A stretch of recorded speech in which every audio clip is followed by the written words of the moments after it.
মুত্তাকি ব্যক্তি প্রথমে তার খাবারটা ঠিক করে নেবে। মুত্তাকি ব্যক্তি যখন তাকওয়া অর্জন করবে, মুত্তাকি কাদের বলা হয়? আল্লাহ পাক শোনাচ্ছে, আল্লাযীনা ইউমিনুনা বিল গায়বি ওয়া ইউকিমুনাস সালাতা ওয়া মিম্মা রাযাকনাহুম ইউনফিকুন। মুত্তাকির প্রথম নমুনা হলো যারা না দেখে আল্লাহর উপরে ঈমান আনবে, গায়েবের উপরে যারা বিশ্বাস করবে, আখিরাত, জাহান্নাম, জান্নাত, পুলসিরাত, তাকদীরের উপরে, ভালো মন্দের উপরে, নবীদের উপরে, ফেরেশতাদের উপরে, কিতাবের উপরে, যত রকম গায়েবের উপরে, সমস্ত অদৃশ্য গায়েবের উপরে ঈমান আনবে। এটা হচ্ছে মুত্তাকির এক নম্বর দাবি। কবরের আযাব আমরা দেখিনি, কিন্তু কবরের আযাবের উপরে ঈমান আনতে হবে না? হবে না? এখন বর্তমানে এক শ্রেণীর একজন ফিরকা, বাতিল ফিরকা বার হয়েছে, যাদের নাম হচ্ছে আহলে কোরআন। কি নাম বললাম? শুনছেন আপনারা? তারা বলছে যে আমরা শুধুমাত্র কোরআন মানি, কোরআন ছাড়া আর কিছুই মানি না।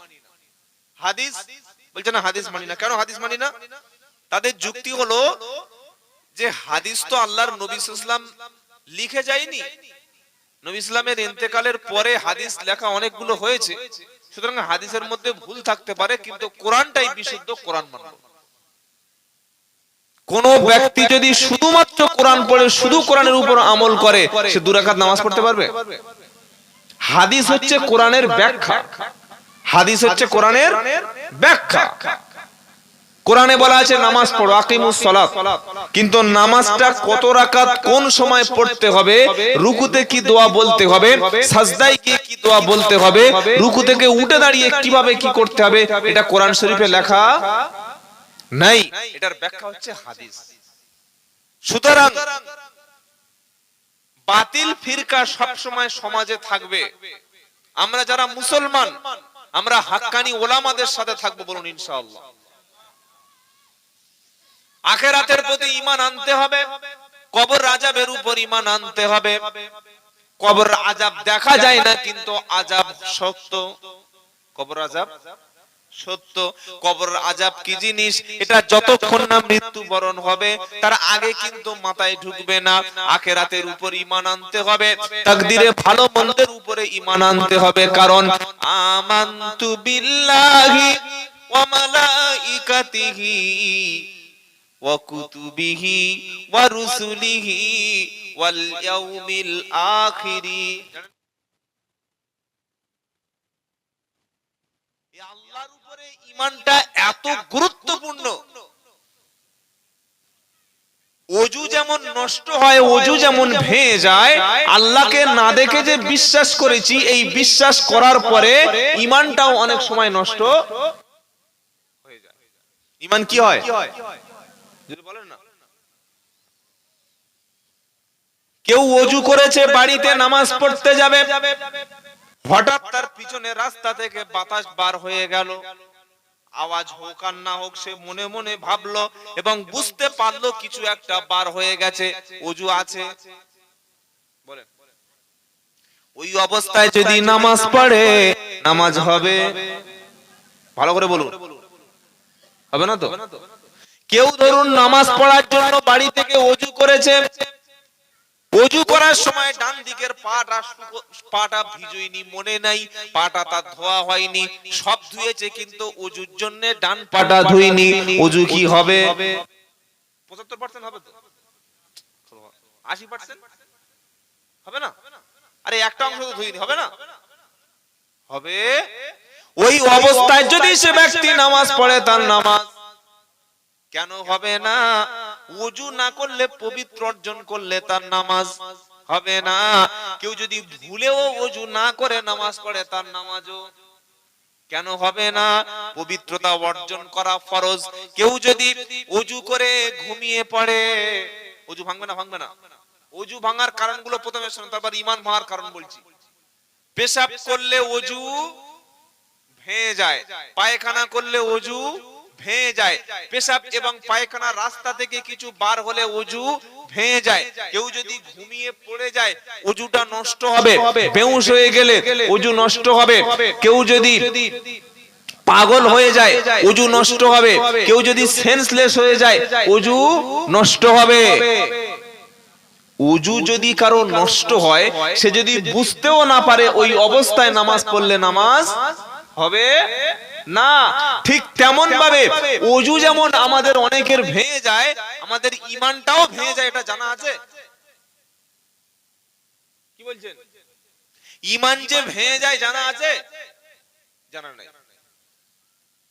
ওযু ভেঙে গেলে তো ওযু করা সম্ভব, কিন্তু ঈমান নষ্ট হয়ে গেছে, ঈমান ভেঙে গেছে, এই ঈমানটা যদি রিকভার না করেন, পুনরায় নবীকরণ না করেন, ওই বেঈমান অবস্থায়, কুফরি অবস্থায় যদি মৃত্যুবরণ করেন, আপনার কোনো আমল আল্লাহর দরবারে কবুল।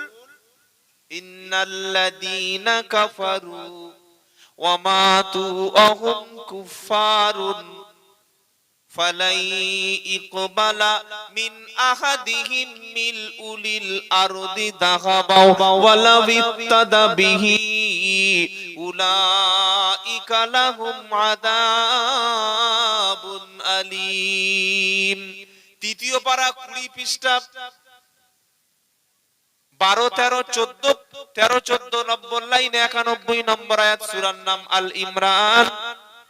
আল্লাহ পাক বলছে, নিশ্চয়ই যারা কুফরি করলো, আবার মৃত্যুর সময় কাফের হয়েও মরল,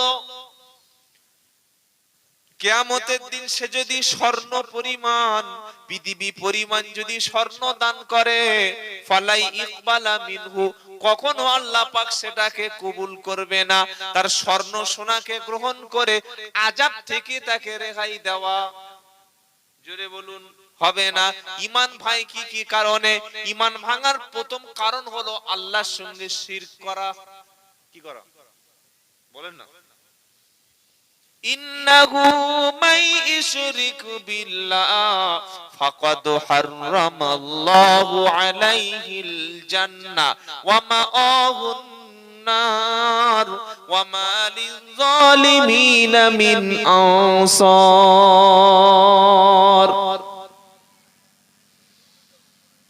আচ্ছা, কারোর ঈমান আছে, রক্ত পরীক্ষা করে বলে দেওয়া যাবে তো? সুগার মেপে? কারো শরীরে কত জ্বর আছে, এটা মাপার জন্য থার্মোমিটার শরীরে দিয়ে দিলে জ্বর বলে দেবে না? দেবে না? বলবে না? 101 কিংবা 102 কিংবা 104 অথবা 98.4, যতটুকু তার শরীর উত্তপ্ত আছে, শরীরের জ্বর মেপে কিন্তু তার বলে দেওয়া যাবে কতটুকু জ্বর আছে। কি বলছেন বলেন? ব্লাড টেস্ট করলে বলে দেওয়া যাবে লোকটার মধ্যে শরীরে কতটা কোলেস্টেরল রয়েছে, কতটা সুগার রয়েছে, তার শরীরে কতটুকু জন্ডিস রয়েছে, তার শরীরে কতটুকু থাইরয়েড রয়েছে, ব্লাড টেস্ট করে বলে দেওয়া সম্ভব হবে? হবে না? হবে না বলেন? লেন্স দিয়ে চোখে বলে দেওয়া যাবে চোখটা ভালো আছে কিনা। ব্রেনের সিটি স্ক্যান করলে, সিটি স্ক্যান করার পরে আপনাকে রিপোর্ট দেবে ব্রেনের অংশটুকু ভালো আছে কিনা, পেটে বাচ্চা আছে কিনা। ইউএসজি আল্ট্রাসোনোগ্রাফি করলে বলে দেওয়া যাবে না? যাবে। আপনার শরীরের মধ্যে কোথায় কি রোগ রয়েছে না রয়েছে, ব্লাড টেস্ট করলে, পেশাব টেস্ট করলে, বীর্য টেস্ট করলে অবশ্যই বলে দেওয়া সম্ভব হবে। কিন্তু কোন মুসলমানের মধ্যে ঈমান আছে কিনা, এটা ব্লাড টেস্টে কখনো ধরা পড়বে না। তবে কোরআনে কিছু টেস্ট আল্লাহ লিখে রেখেছে, এই টেস্ট গুলো সামনে তাকে ফেললে ঈমান আছে কিনা মেপে দেওয়া যাবে। সুবহানাল্লাহ বলে। টেস্ট করাবো ইনশাআল্লাহ। কোথায়? ডাক্তারখানায় তো? কোরআনের সামনে টেস্ট করাতে হবে। টেস্ট করবে কারা? হাক্কানি উলামায়ে কেরাম। বলুন সুবহানাল্লাহ। আচ্ছা, ঈমান আছে কিনা কোনোদিন টেস্ট করিয়েছেন কেউ? টেস্ট করব? করব ইনশাআল্লাহ। তো আগে ঈমান ভাঙার কারণটা বলি, তারপরে টেস্ট হবে। যদি টেস্টটা করতে ভুলে যায় একটু মনে করে দেবেন ইনশাআল্লাহ। ইন্নাহু মান ইশরিক বিল্লাহ, ঈমান কিভাবে নষ্ট হয় দেখেন। লা ইলাহা ইল্লাল্লাহ পড়েছি, মুখে বলেছি, অন্তর থেকে বিশ্বাস করে নিয়েছি, মোটামুটি তাকে ঈমানদার বলা যাবে না? যাবে না? কেউ যদি নামাজ নাও পড়ে তাকে কিন্তু কাফের বলা যাবে তো? কিন্তু কেউ যদি বলে নামাজ পড়ে কি হবে, নামাজ যারা পড়ে তারা বদমাইশ লোক, নামাজ যারা পড়ে তারাই খারাপ, আমরা ভালো আছি, এই কথা বললে, এই রকম কথা বললে তার ঈমান জোরে বলো থাকে না। মুখে কেউ দাড়ি রাখে নাই, দাড়ি চেঁচেছে, অবশ্যই সে পাপের কাজ করেছে, কবিরা গুনাহ করেছে। যদি সে তওবা করে ফিরে আসে আল্লাহ পাক অবশ্যই ক্ষমা করে দেবে। কিন্তু সেলুনে দাড়ি চাচ্চার বলছে এ মৌলবি শালারা দাড়ি রাখে, সবগুলো হারামখোর, সব পরের বাড়ি খায়। যাদের দাড়ি আছে বদমাশ, আমি মরে গেলে আমার মেয়েকে কখনো দাড়িওয়ালার সঙ্গে বিয়ে দেব না, এই কথা সেলুনে বসে বসে বলছে। দাড়িওয়ালা মানেই খচ্চর, দাড়ি আছে মানে লোকটা বদমাশ। এরকম কিছু দাড়ি বিদ্বেষী লোক সমাজে আছে না নাই? যারা বলছে দাড়িওয়ালা মানে বদমাশ, দাড়িওয়ালা মানে খচ্চর লোক, দাড়িওয়ালা মানে দাড়ি রেখে শয়তানি করছে। ভাই তোমার বিয়েটা কি কোনো চাচা লোক পড়িয়েছে না দাড়িওয়ালা পড়িয়েছে? তুমি সারা জীবন তো জেনা করতে, তোমার বাপ যেদিন মরে যাবে ডাক্তারকে দিয়ে জানাজা পড়িয়ে নেবে, তোমার মা যেদিন মরে যাবে হাই স্কুলের মাস্টারকে ধরে জানাজা পড়াবে, কোন দাড়িওয়ালার জন্য তোমার জানাজার সঙ্গে ডাকবে না। দাড়ি নেই, রাখতে পারেনি, সেটা পাপের কাজ করছে, আল্লাহ ইচ্ছা করলে ক্ষমা করবে। কিন্তু কেউ যদি দাড়ি নিয়ে ঠাট্টা বিদ্রুপ করে তার ঈমান। আর এখনকার যা মেয়ে ভাই, দাড়িওয়ালা ছেলে দেখলে মোড়ে পছন্দ হয় না, সবসময় আমার চাচা মাল লাগবে। কি মাল লাগবে বলো? একবার দেখো বিয়ে করে কি জ্বালাটা, 6 মাস পরে খালি হুজুর পায়ে ধরছে, হুজুর একটা তাবিজ দাও। কেন? বলছে আর সংসার হয় না, সে আমার স্বামী, অনেক ভেবেছিলাম, খালি দেখছি ছেলে মেয়েদের কাছে ফোন করছে। আরে ভাই ওই মাল তো ওর মধ্যে ওই আছে। বিশ্বাস করুন, আপনার মেয়েকে বিয়ে দেওয়ার আগে প্রথম পাত্রের যেটা নির্বাচন করবেন সেটা তার তাকওয়া, সেটা তার মুত্তাকি পরেজগার খোদাভীরু, আগে 5 ওয়াক্ত নামাজ পড়ে কিনা, হালাল ব্যবসা করে কিনা, সে মিথ্যা কথা বলে কিনা, সুদের সঙ্গে যুক্ত আছে কিনা, পরেজগার মুত্তাকি খোদাভীরু ছেলে দেখে আপনার মেয়েকে বিয়ে দেবেন ইনশাআল্লাহ বলেন। আর ঠকতে হবে না। দেখেছে পয়সাওয়ালা, কিন্তু ভিতরে যে মদ খায়, গাঁজা খায়, লটারির টিকিট বিক্রি করে, বড় রকমের পাপী, ওটা দেখে না। সাদা দেখেছে তো ফট করে কবুল করে চলে গেছে। ঠকে যাবেন জীবনে, মনে থাকবে ইনশাআল্লাহ। আল্লাহ পাক তাই শোনাচ্ছে, শুনে রাখো বান্দা, আমি আল্লাহ পাক ঈমান নষ্ট করার জন্য, ঈমান ভাঙার জন্য তোমাদের যে কথাটা সাবধান করে দিয়েছি। ঈমান কেন নষ্ট হয়? ইন্নাহু মাই ইশরিক বিল্লাহ, কেউ যদি আল্লাহর সঙ্গে শিরিক করে, কেউ যদি আল্লাহ ছাড়া কোন কবরে গিয়ে সাহায্য চায়, আল্লাহ ছাড়া কোন কবরের কাছে গিয়ে দোয়া করে, কোন কবরওয়ালাকে ভাগ্য পরিবর্তনকারী মনে করে, কবরওয়ালা আমার দোয়া শুনছে, তিনি আমার ভাগ্য পাল্টে দেবে, কবরে যিনি শুয়ে আছে আমার ডাকে তিনি সাড়া দেবে, আমার বিবির পেটের বাচ্চাটা তিনি এনে দেবে, আমার বাগানে যত ফসল তিনি পোকা লেগেছে পোকা ছাড়িয়ে দেবে, আমার ছেলেটা ডাক্তার বানিয়ে দেবে, আমার কপালটা খুলে দেবে। কবর থেকে যদি একবার শুয়ে শুয়ে তিনি ফয়েজ বিতরণ করে, আমার জীবনটা সাথে সাথে পাল্টে যাবে। কবরওয়ালা ব্যক্তিকে ভালো এবং মন্দ, ভালো এবং মন্দ মনে করা, এটার নাম হলো সম্পূর্ণ ঈমান ধ্বংসের কারণ শিরক। মনে থাকবে ইনশাআল্লাহ। মাই ইয়ামসাস ওয়া ইয়ামসাসকাল্লাহু বিদুররিন ফালা কাশিফা লাহু ইল্লাহু ওয়া ইউরিদুকা বিখাইরিন ফালা রাদ্দা লিফাদলিহি। আল্লাহ পাক বলছেন, আমি আল্লাহ যদি কাউকে কোনো অকল্যাণ করি, আমি আল্লাহ যদি কাউকে কোনো অমঙ্গল দান করি, পৃথিবীর এমন কোনো ব্যক্তি নাই যে তাকে কল্যাণ করতে পারে। আর আমি যদি আল্লাহ কাউকে কল্যাণ করি, কারোর যদি জীবনটাকে আমি পাল্টে দিই, কারোর যদি আমি মঙ্গল করি, পৃথিবীর কোন ব্যক্তি তাকে মঙ্গলের হাত থেকে বাঁচাতে পারে না। লাভ ক্ষতির মালিক হলেন তিনি, আমার আল্লাহ পাক হলেন যিনি। ঈমানেই তো আপনি বলেছেন খায়রিহি ওয়া শাররিহি মিনাল্লাহি তাআলা। যেদিন ঈমান এনেছেন সেদিন আপনাকে বিশ্বাস করাই লাগবে ভালো এবং মন্দ কার পক্ষ থেকে হয়, বলেন না? তাহলে একদিকে বলছেন আমি ঈমান এনেছি, আমার ঈমান আছে, ভালো মন্দ আল্লাহ তোমার হাতে, আবার কি করে ছাগল গরু মাজারে গেল? মসজিদ যে মুসলমানের সমাজে থাকবে সেই মুসলমান মাজারের কাছে যাবে কি করে? আপনি ঘুটিয়ারি কালকে চলুন আমার সাথে, 12-14টা মেয়ে দেখবেন মাজারের পাশে শুয়ে আছে। কেন? বললে বিয়ে করেছি 5 বছর 6 বছর 10 বছর বাচ্চা নাই। বললাম দেখো, বাচ্চা হওয়ার জন্য কিন্তু মাজারে আসতে হয় না, বাচ্চার জন্য স্বামী লাগে। কি লাগে বলেন না? স্বামীকে ছেড়ে মাজারে শুয়েছিস, বাচ্চা হবে? হ্যাঁ? কেউ যদি স্বামীকে বাদ রেখে তাল তলায় শুয়ে থাকে, গাছ তলায় শুয়ে থাকে, ঢালাই রাস্তায় শুয়ে থাকে, বাচ্চা হবে তো? কথা বলেন না? কে বলেছে হবে? তবে ওই বাইরের প্রোডাক্ট হবে, হারামি বাচ্চা হবে। ঈমান নষ্ট হওয়ার প্রথম কারণ হচ্ছে শিরক। নিজের অজান্তেই আমরা শিরক করি। কিছু মুসলমানের ধারণা, অমুক পীর সাহেব তাবিজ দিয়েছে, এটা বললে অসুবিধা হবে না তো? হলে আর আমার কি যায় আসে? যেটা সত্য সেটা বলতে হবে। তবে বাসন্তীর লোকের দেখে আমার প্রচুর ভয় লাগে ভাই, কি বুঝলে? তবে আমার ওই ওলামারা আছে, এরা সত্যটাকে বলে দেবে। একবার এই হোগলডুগরি ওখানে একদম নদীর পাড়ে, জানেন ওটা ওই ভাঙনখালি ওপারে, হ্যাঁ, কি বিপদে পড়েছি কি বলবো আর, সেটা ঘটনাটা বলবো না? থাক, আপনাদের বদনাম করে লাভ নেই, ভালো মানুষ সব ফেরেশতা বসে আছে, আল্লাহ মাফ করুক, বলুন আমিন। আল্লাহ আমাদের আল্লাহর উপরে বিশ্বাস রাখার তৌফিক দান করুক, বলুন আমিন। কোন মুসলমান যদি মনে করে যে অমুক পীর সাহেব বা অমুক হুজুরের তাবিজটাই আমার ভালো করে দিয়েছে, অমুক হুজুরের তাবিজেই আমার ছেলের পরীক্ষায় ফার্স্ট হয়ে গেছে, অমুক তাবিজটা ধারণ করে আমার 6টা মেয়ে হয়েছিল, তাবিজটা যেই পেটে বেঁধেছি পরের বছর পেটে ছেলে হবে, ঈমান থাকবে? তাবিজকে ক্ষমতার উৎস মনে করার নাম হচ্ছে শিরক। এই রকম শিরক করলে তার ঈমান থাকে না।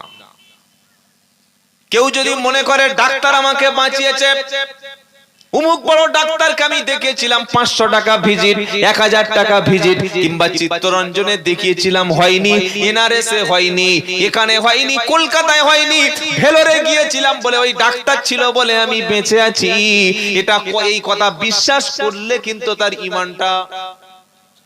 এবার ইব্রাহিম আলাইহিস সালামের ঈমান দেখেন, ঈমান আগে আনতে হবে, পরে ঈমান নষ্টের কথা।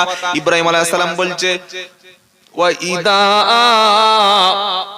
মারিতু ফাহুয়া ইয়াসফিন, ওই আল্লাহ পাক আমাকে তিনি রোগ দেন, আল্লাহ পাক আমাকে সুস্থতা দান করেন। সুবহানাল্লাহ।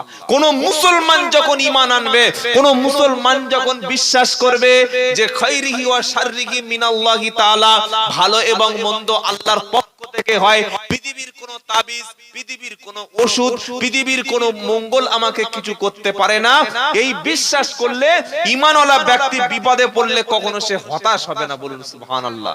মাইয়াকুনাতু মির রাহমাতি রাব্বিহি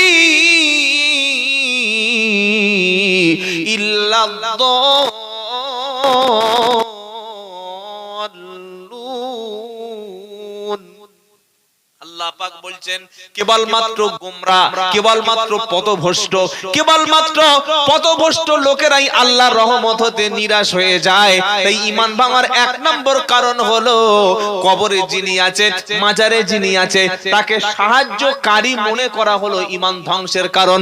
2 নম্বর কি বলেছি? তাবিজ হোক, কবর হোক, কবজ হোক, পৃথিবীর কোন ব্যক্তি, পৃথিবীর কোন বস্তুকে ক্ষমতার উৎস মনে করা, পৃথিবীর কোন বস্তু আপনাকে কল্যাণ এবং অকল্যাণ করতে পারে, এটা বিশ্বাস করলেই তার ঈমানটা, জোরে বলেন, নষ্ট হয়ে যাবে। ওষুধকে কিংবা ডাক্তারকে ক্ষমতার উৎস মনে করলেও ঈমান নষ্ট হয়ে যাবে।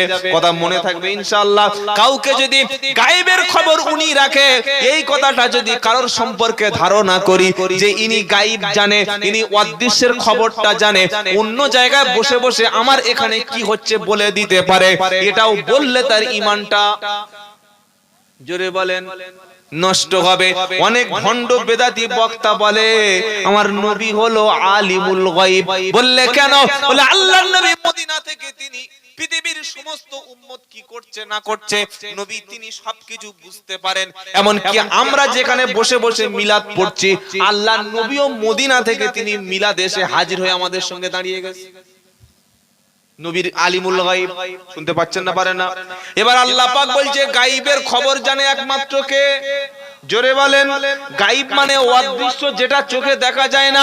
আমি আব্দুল্লাহ জুবায়ের বক্তব্য করছি, আমার চেয়ারের পিছনে যদি কিরকম আমাকে চপল মারে বলে হাত তোলা, আমি দেখতে পাবো। আর আপনার পিছনে কি আছে আপনারা দেখতে পাচ্ছেন। প্যান্ডেলের উপরে আপনাকে গালাগালি করছে না, বদদোয়া করছে না, দোয়া করছে, সেটা জানতে পারবেন? সম্ভব না। মাটির 3 মিটার নিচে কি হচ্ছে জানা যাবে? যাবে না। খালের উপরে কি হচ্ছে বোঝা যাবে না। নদীর উপরে কি হচ্ছে বোঝা যাবে না। প্যান্ডেলের উপরে কি হচ্ছে বোঝা যায় না। গায়েব মানে অদৃশ্য। আপনি চোখে যেটা দেখতে পাচ্ছেন না, সেই জায়গায় কি হচ্ছে এর খবরটা যিনি জানেন তিনি হলেন, জোরে বলো, পৃথিবীর কোন ব্যক্তিকে তিনি গায়েব জানে। তিনি হুগলি থেকে বসে, হাওড়া থেকে বসে, বর্ধমান থেকে বসে, দক্ষিণ 24 পরগনা ভক্তের অবস্থাটা কি, ভক্তের মনে মনে কি হচ্ছে, আমি যে হুজুরকে ভালোবাসি, ওই হুজুর 24 পরগনা থেকে বসে, হুগলিতে, হাওড়া থেকে, বাঁকুড়া থেকে, মেদিনীপুর থেকে বসে আমার এলাকার খবরটা তিনি চোখ বুজিয়ে বলে দিতে পারে। এটা বিশ্বাস করলেও তার ঈমানটা কেন নষ্ট হবে?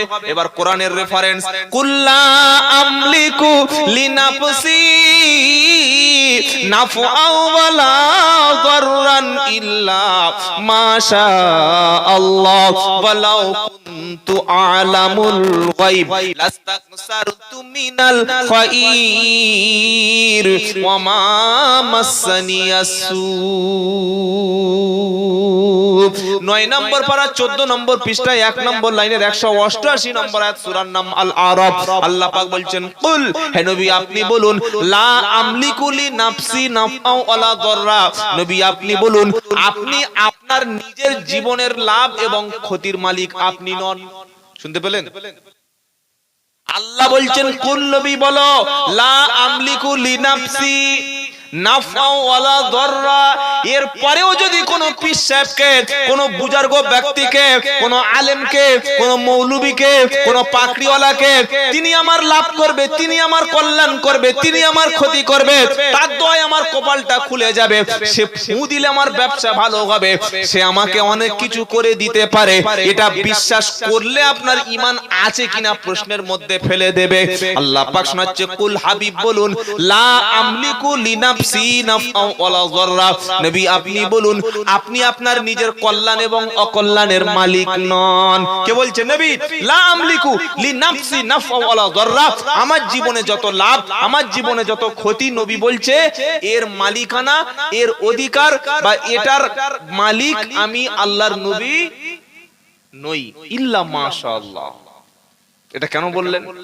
আল্লাহ যদি চান বা আল্লাহর ইচ্ছা সেটা অন্য ব্যাপার, কিন্তু নিজের জীবনের লাভ বা ক্ষতির মালিক আমি নবী নই। কে বলছেন?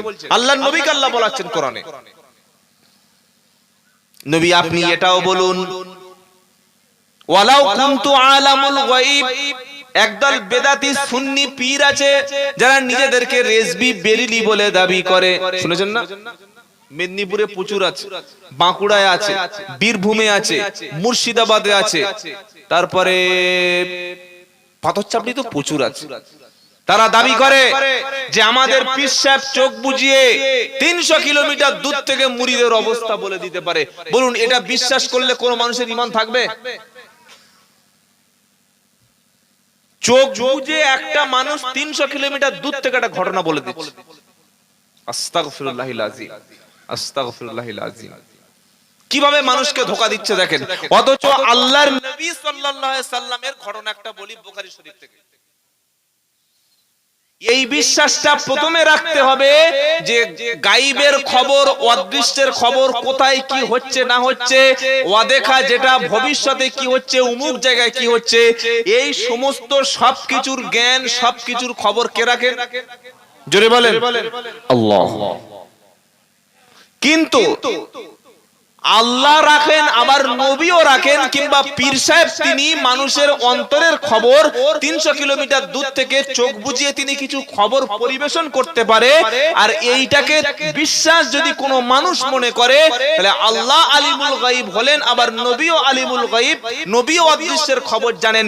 পীর সাহেব চোখ বুজিয়ে, অন্তর চোখ দিয়ে 300 কিলোমিটার দূর থেকে বলে দিতে পারেন। আল্লাহর সঙ্গে অন্য কাউকে সমকক্ষ কি করে দেওয়া হলো না ভাই? করা হলো না? আল্লাহ পারেন, আবার অমুক ব্যক্তি পারেন। এই আল্লাহর সঙ্গে আল্লাহ জানেন, পৃথিবীর কোন ব্যক্তি জানেন, এইটা মনে করার নাম হলো আল্লাহর সঙ্গে শিরক। আল্লাহর সিফাত, আল্লাহর গুণাবলীর মধ্যে শিরক করা। আর এই রকম আকীদা বিশ্বাস রাখলে তার ঈমান থাকবে না। নামাজ তো দূরের কথা ভাই, নামাজ তো বলবো ইনশাআল্লাহ। প্রথমে আমাকে কি বিশ্বাস করতে হবে? গায়বের খবর, অদৃশ্যের খবর, কোথায় কি হচ্ছে না হচ্ছে, ভবিষ্যতে কি হবে, এটা পৃথিবীর কোন ব্যক্তি জানে না। একমাত্র যিনি জানেন তিনি কে? জোরে বলেন। অনেকে বলবে না হুজুর আপনি ভুল বলছেন, আল্লাহর নবী সাল্লাল্লাহু আলাইহি ওয়াসাল্লাম তো কবরের খবর বলে দিয়েছেন। বলবে না? ওই বেদাতীদের মুখের ভাষা। নবী তো জাহান্নামের খবর বলেছেন, আখিরাতের কথা বলেছেন, তো নবী কি কবরের আযাব দেখেছে? এবার প্রশ্ন কি, আল্লাহ তার রাসূলকে যেটা দেখিয়েছেন ততটুকু তিনি বলেছেন। বলুন সুবহানাল্লাহ। ঈমানটা কেন দামি? আর ঈমানটা টিকে রাখার জন্য প্রথমে আল্লাহর উপরে যে বিশ্বাস রাখতে হবে, আলিমুল গায়বি ওয়াশ শাহাদাতি হুয়ার রহমানুর রহিম। গায়বের খবর কে রাখেন? জোরে বলেন আল্লাহ। আল্লাহ ছাড়া পৃথিবীতে গায়বের খবর কেউ। ওয়ালাউ কুনতু আ'লামুল গায়ব লাস্তাকসারতু মিনাল খায়র।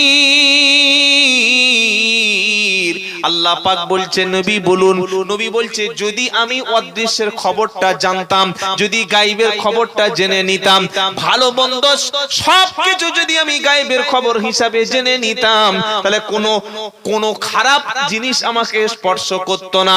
যত লাভ, যত উপকার, যত কল্যাণ সবকিছু আমি করতে পারতাম। জীবনে অকল্যাণ আমাকে কখনো স্পর্শ করতো না।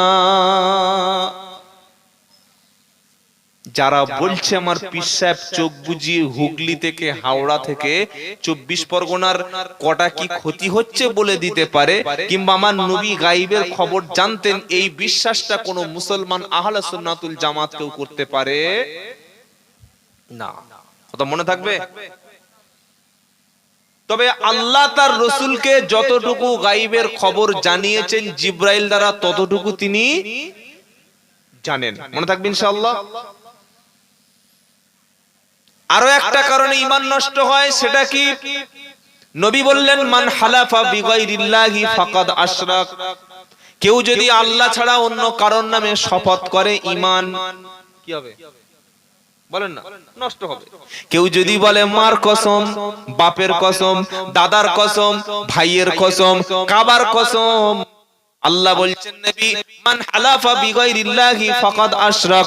আল্লাহ ছাড়া কেউ যদি অন্য কারোর নামে শপথ করে, লোকটি মুশরিক হয়ে যায়, শিরক করে।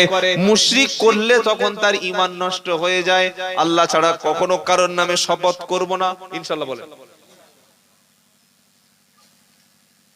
ছেলের হাতে মাথায় হাত দিয়ে মা বলছে, আমার ছেলের মাথায় হাত দিয়ে কসম করে বলছি আমি এই কাজটা করিনি, ঈমান থাকবে?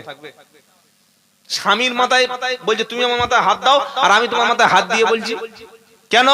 বলে মাথায় হাত দিয়ে সত্য কথা বলো, আমার মাথায় কসম খেয়ে বলো তুমি আর কোনোদিন ওই মেয়ের সঙ্গে কথা বলবে না। কিন্তু শিরক, আল্লাহর সঙ্গে শিরক হলো। আল্লাহ ছাড়া অন্য কারোর নামে শপথ করা যাবে না, করলে ঈমান নষ্ট হবে।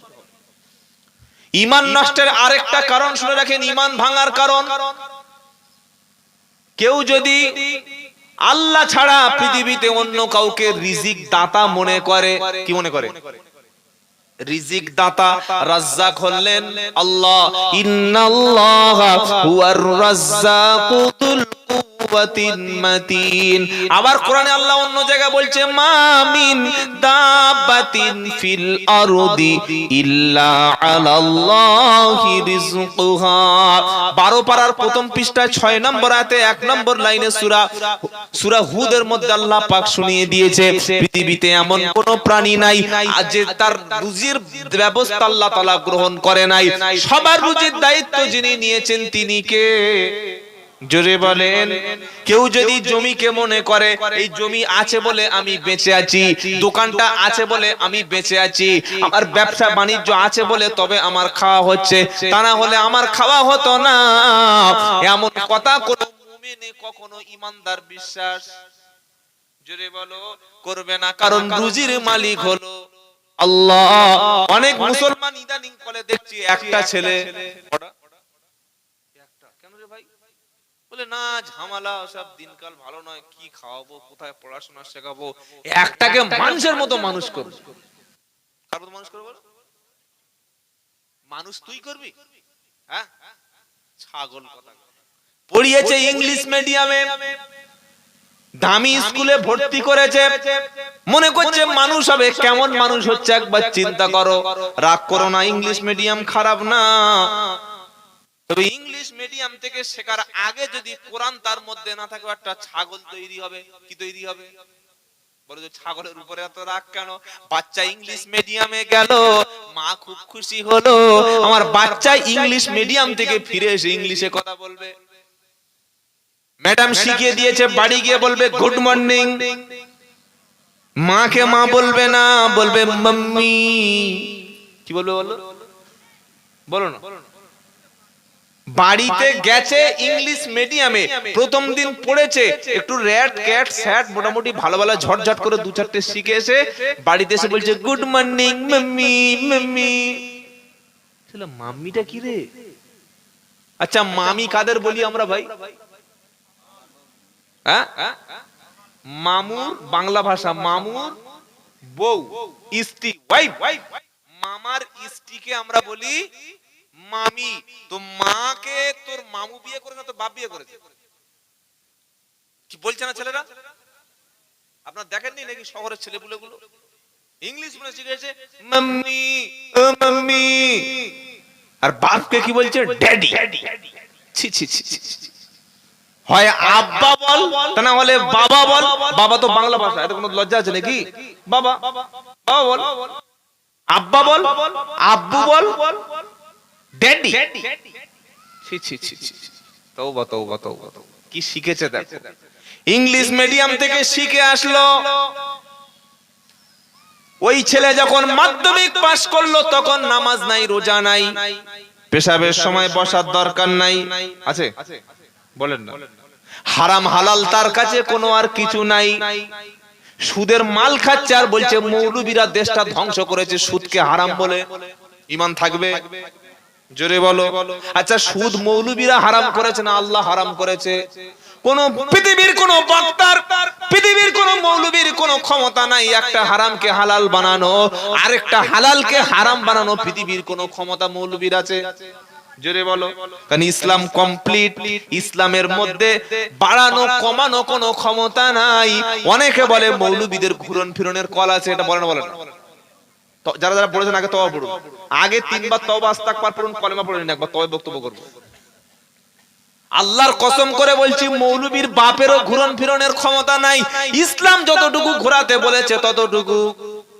জোরে বলো। কিভাবে মৌলবীদের ঘুরন ফিরনের কল ইসলাম ঠিক করে দিয়েছে। একজন ব্যক্তি দাঁড়িয়ে নামাজ পড়তে পারছে না, আল্লাহ পাকের নবী বলছে তুমি দাঁড়িয়ে না নামাজ পড়তে, সল্লি কাইমা, তুমি দাঁড়িয়ে নামাজ পড়ো। দাঁড়িয়ে নামাজ যদি না পড়তে পারো, ইসলাম কি বলছে? নামাজ কাজা করে ঘুমো নাকি? বসে নামাজ পড়ো। দাঁড়ানো থেকে না পারলে বসে পড়ো। এটা ইসলাম বলেছে, আল্লাহ রাসূল বলেছে না মৌলবীরা বলেছে? আল্লাহ রাসূল বলতে বলেছে, তবে মৌলবীরা বলেছে। এখানে যদি বলি মৌলবীর ঘুরন ফিরন কল আছে, কথাটা বলা ঠিক হবে। আবার বসে নামাজ না পড়তে পারলে নামাজ পড়তে হবে কিভাবে? জোরে বলো। শুয়ে। তো শুয়ে নামাজ পড়তে কে মৌলবীরা বলেছে না আল্লাহ বলতে বলেছে? আল্লাহ বলতে বলেছে। রমজান মাস চালু হলো, একটা মেন শুরু হলো, নাপাক পিরিয়ড রক্ত শুরু হয়ে গেল। মৌলবীর কাছে গিয়ে বলল হুজুর কি করব? হুজুর তখন বলছে শোনো, এখন তোমার রোজা মাপ আছে, তবে রমজান মাস শেষ হয়ে গেলে কিংবা নাপাক থেকে যখন তুমি পাক হবে, রমজান মাসের পরে একটা রোজার বদলে আরেকটা রোজা করে দেবে। এটা ইসলাম করতে বলেছে না মৌলবী ঘুরন ফিরনের কল আছে? জোরে বলো। ইসলাম করতে বলেছে। একটা লোক প্রচন্ড অসুস্থ, তার কারণে পানিতেও হাত দিয়ে ওযু করতে পারে না, ডাক্তার বলেছে এখানে তোমার হাত ভেঙে গেছে, এখানে প্লাস্টার করা আছে, কিংবা এমন অবস্থা হয়ে গেছে তুমি পানি পাও নাই, ওযুর বিকল্প হলো তায়াম্মুম, তায়াম্মুম করে নাও। এটা ইসলাম বলেছে না মৌলবীদের ঘুরন ফিরনের কল আছে। বাবা আমার সে গরম পানি বলেছিলাম কোন দিকে গেল? কল পাশে বসে থাকলে খাওয়া হয়ে যাবে।